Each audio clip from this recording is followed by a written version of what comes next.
Question today I am going to discuss sonnet. Sonnet जो है काफ़ी इंपॉर्टेंट टॉपिक है। आप लोगों ने बेसिक सोनेट के बारे में पढ़ा होगा, कई सारी वीडियोस भी देखी होंगी, लेकिन इस वीडियो में मैं डिस्कस करूंगा सोनेट के बारे में, सोनेट की टाइप्स के बारे में, सोनेट की ओरिजिन और हिस्ट्री के बारे में और इम्पॉर्टेंट क्वेश्चन के बारे में। मैंने already epic, dramatic monologue, lyric, ode, ये जितने भी पोएटिक फॉर्म्स हैं इस पर ऑलरेडी वीडियोस बना दिए हैं, जिसकी लिंक मैंने डिस्क्रिप्शन बॉक्स में दे दी है, वहां से जाकर आप देख सकते हैं। So let's start. So here first question is what is sonnet. So sonnet is a poem of 14 lines composed in iambic pentameter based on single thought, sentiments और emotion। मीन्स सोनेट एक 14 लाइन्स की poem होती है जो कि iambic pentameter में लिखी जाती है, जिसमें पोएट अपने सिंगल थॉट, इमोशन, सेंटिमेंट्स को एक्सप्रेस करता है। अब इसकी मेन थीम्स की बात करें तो death, love, friendship, time, space, ये इसकी थीम्स होती हैं। नेक्स्ट क्वेश्चन है where the word sonnet has been derived from. जो वर्ड सोनेट है कहाँ से लिया गया है? So the word sonnet has been derived from Italian word sonetto which means little sound और लिटिल स्ट्रेन। नेक्स्ट है टाइप्स। सोनेट के कितने टाइप्स होते हैं? सो सोनेट के 2 टाइप्स होते हैं। Number 1 the Italian sonnet, number 2 the English sonnet. Italian sonnet is also known as Petrarchan sonnet and classical sonnet. English sonnet is known as Shakespearean sonnet. So Italian sonnet जो है Petrarchan sonnet और classical sonnet के name से जाना जाता है, और English sonnet जो है वो शेक्सपियरियन सोनेट के नेम से जाना जाता है। तो सबसे पहले हम यहाँ पे डिस्कस करेंगे इटालियन सोनेट या पेट्रार्कन सोनेट। सो इटालियन सोनेट में 2 पार्ट्स होते हैं, ऑक्टेव एंड सिस्टेट। ऑक्टेव 8 लाइन्स का होता है, सिस्टेट 6 लाइन्स का होता है। सो 8 + 6 कितना हो गया? 14 हो गया। ओके, नेक्स्ट है ऑक्टेव। ऑक्टेव को 2 पार्ट्स में डिवाइड कर सकते हैं, क्वार्टरेन एंड क्वार्टरेन। एक क्वार्टरेन जो होता है 4 लाइन्स का होता है। सो यहाँ पे 2 क्वार्टरेन्स हैं तो 4 + 4 8 हो गया। नेक्स्ट सेस्टेट जो होता है, इसके 2 पार्ट्स हैं, टर्सेट एंड टर्सेट। एक टर्सेट जो होता है 3 लाइन्स का होता है, सो 3 + 3 6 हो गया। अब इसकी राइम स्कीम की बात करें, सो राइम स्कीम है इसकी a b b a b b a c d c d c d, sometime a b b a c d e. Next हम बात करते हैं इंग्लिश सोनेट की। इंग्लिश सोनेट जो कि शेक्सपियरियन सोनेट के नेम से जाना जाता है, इसमें 3 क्वार्टरेंस हैं और एक कॉपलेट है। क्वार्टरेंस आपको पता ही है, इसमें 4 लाइन्स होती हैं। सो 3 क्वार्टरेंस यानी 4 + 4 + 4 12 हो गया, और कॉपलेट में 2 लाइन्स होती हैं। सो यहाँ पे 12 + 2 14 हो गया। सो 14 लाइन्स की पोएम हो गई। ठीक, इसकी राइम स्कीम जो है वो है a b c d e f g g. Clear है यहाँ तक? नेक्स्ट हम बात करेंगे इसके ओरिजिन के बारे में। तो इसके ओरिजिन की बात करें तो सिसिली और प्रोवेंस 2 ऐसे प्लेस हैं जो कि सोनेट के सोर्स या बर्थ प्लेस कहे जाते हैं।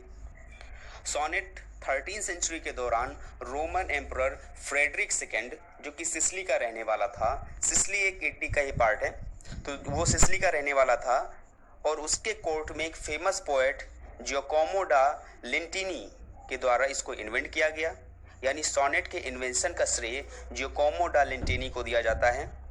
उस टाइम के अदर जो इटालियन पोएट्स थे उसमें दांते एलिगिरी और पेट्रार्क का नाम भी आता है। दांते एलिगिरी ने इसको वेल अरेंज किया और कई सारी सोनेट्स लिखी, इसलिए दांते को फादर ऑफ सोनेट्स भी कहा जाता है। बाद में सोनेट्स को पेट्रार्क ने और भी परफेक्ट किया। दांते ने अपनी प्रेम का बिट्रीज के लिए और पेट्रार्क ने अपनी प्रेम का लौरा के लिए कई सोनेट्स लिखे। अब बात आती है कि जो सोनेट है वो इंग्लैंड कैसे पहुंचा। तो जो सोनेट है वो इंग्लैंड थॉमस वाइट और हेनरी हावर्ड के द्वारा पहुंचा था। थॉमस वाइट और हेनरी हावर्ड, जो कि अर्ल ऑफ सरी के नेम से जाने जाते हैं, 2 पोएट इटली गए हुए थे डिप्लोमेटिक मिशन पे, जहां पर उन्होंने सोनेट के बारे में जाना। दोनों को सोनेट बहुत पसंद आई और वे इस फॉर्म को इंग्लैंड ले आए। Means the sonnet was introduced into England by Thomas Wyatt and Henry Howard. Thomas Wyatt बहुत अच्छे पोएट नहीं थे, लेकिन फिर भी उनकी कंट्रीब्यूशन को देखकर कि उन्होंने सोनेट को इंट्रोड्यूस किया और भी कई सारी पॉपुलैरिटी में अपना कंट्रीब्यूशन किया, तो इसलिए उनके योगदान को हम निगलेक्ट नहीं कर सकते। थॉमस वाइट ने अबाउट 31 के करीब में सोनेट्स लिखे थे और पेट्रार्क के 10 सोनेट्स को ट्रांसलेट भी किया था। लेकिन सबसे ज़्यादा श्रेय हेनरी हावर्ड को दिया जाता है, क्योंकि उन्होंने सोनेट को इंग्लिश में बहुत अच्छी तरीके से डेवलप किया, पॉपुलराइज किया और एक राइम स्कीम दी, यानी एक न्यू राइम स्कीम दी। इससे पहले राइम स्कीम पेट्रार्कन की चलती थी, जो कि थी ABBA CD तो इन्होंने एक न्यू राइम स्कीम दी, ABAB CD EF और यही सोनेट जो राइम स्कीम थी बाद में विलियम शेक्सपियर के द्वारा अडॉप्ट की गई। थॉमस वाइट और सरी के बाद सोनेट की पॉपुलैरिटी जो थी वो धीरे धीरे डाउन होने लगी और ऑलमोस्ट ख़त्म ही होने वाली थी, तभी इसको फिलिप सिडनी ने अडॉप्ट किया और एक इसको न्यू लाइफ दिया। फिलिप सिडनी ने 1591 में स्ट्रोफेल एंड स्टेला नाम के सोनेट सीक्वेंस को पब्लिश किया, जिसमें इन्होंने 108 सोनेट और 11 सॉन्ग्स लिखे। इस सोनेट कलेक्शन को पेनेलोप डेरेक्स और बाद में लेडी रिस को डेडिकेट किया गया।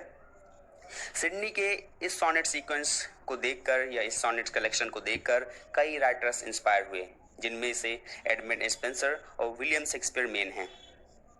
1595 में स्पेंसर ने एमोरेटी सोनेट को अपनी वाइफ एलिजाबेथ बॉयल के लिए लिखा और उनको डेडिकेट किया, जिसमें कुल 89 सोनेट्स थी। सोनेट की इस प्रकार की पॉपुलैरिटी और फॉर्म्स को देखते हुए बहुत से राइटर्स ने सोनेट सीक्वेंस को लिखना स्टार्ट कर दिया, जिनमें William Shakespeare, Michael Drayton, Samuel Daniel, William Drummond आदि फेमस राइटर हैं। नेक्स्ट एल्जावेदन सोनेट राइटर हैं हेनरी कॉन्स्टेबल। हेनरी कॉन्स्टेबल ने नंबर ऑफ लव सोनेट्स लिखे और इनका जो कलेक्शन था वो डायना नेम से पब्लिश हुआ। नेक्स्ट इंपॉर्टेंट राइटर थे सैमुअल डेनियल। सैमुअल डेनियल ने 1592 में डेलिया नाम के सोनेट सीक्वेंस को पब्लिश किया, जिसमें कुल 50 सोनेट्स थे। अब मोस्ट इंपॉर्टेंट राइटर आते हैं विलियम शेक्सपियर। विलियम शेक्सपियर ने टोटल 154 सोनेट्स लिखी, जिनमें फर्स्ट 126 जो सोनेट हैं वो मिस्टर WS को डेडिकेट किए गए थे, 26 सोनेट्स जो हैं वो डार्क लेडी को डेडिकेट किए गए थे और 2 जो लास्ट सोनेट थे वो लव ऑफ गॉड को डेडिकेट किया गया।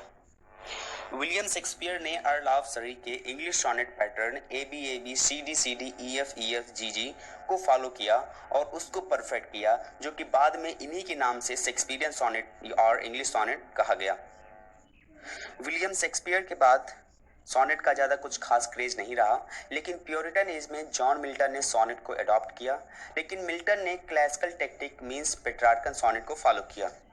मिल्टन के बाद सोनेट का क्रेज पूर्णतः समाप्त हो गया। पोएट्स सोनेट को लिखना पसंद नहीं करते थे, कोई रुचि नहीं थी। रेस्टोरेशन एज निकल गया, न्यू क्लासिकल एज निकल गया, फिर रोमांटिक एज आया। रोमांटिक एज में विलियम वर्ड्सवर्थ और जॉन कीट्स ने फिर से इसको रिवाइव किया, लेकिन अब इसकी थीम चेंज हो चुकी थी। लव थीम की जगह नेचर और अदर वर्ल्डली प्रॉब्लम्स ने ले लिया था और वह ग्लोरी और एंजॉयमेंट नहीं रहा जो Philip Sidney, William Shakespeare, Milton और स्पेंसर के हाथों में था। यानी जिस प्रकार से Milton, Spenser, William Shakespeare, Sidney इन लोगों ने सोनेट लिखा, उस प्रकार का एंजॉयमेंट और ग्लोरी अब सोनेट में नहीं मिला।